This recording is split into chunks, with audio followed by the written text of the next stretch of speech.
If you have a problem you need help with, or you have what you think is an unanswerable question, we might have a solution. And while your computer can help, you don't need it.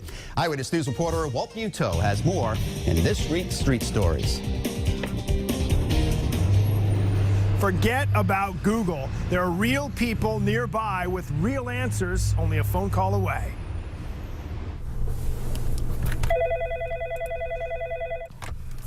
Good afternoon, Reference Services. Hi, this is Walt Muto from Channel 12. Oh, my goodness. We'd like to do a story on you. That's great. It's a wonderful service. The calls come in from all over, as do questions on this chat portal. If you ever wondered who is responding when you ask RI, Or we can mail it to you, whatever you prefer. it's Beth Curran or one of her associates here at the Providence Public Library.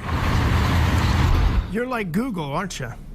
Yeah, You're like kind of. You're like Yeah. Google. You're like Google for someone who only has a phone. Right. Sometimes we use Google.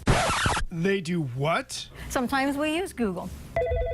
People will call and say, I don't have a computer. Sure, what is the title? Sometimes they have an actual website. To hold while I go get it for you? Look up this website for me. You're welcome, have a good day.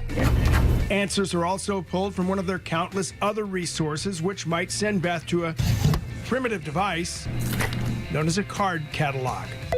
They look up recipes, 6, 7.5. find obituaries, We'll let you know either way. search seemingly unimportant questions like, is the thing hanging over the arch on Federal Hill a pine cone or a pineapple? 1829, actually. It turns out many questions are government related. Why didn't I get my tax refund? That's a real popular You got a one. lot of those this year, didn't you? Oh, yes.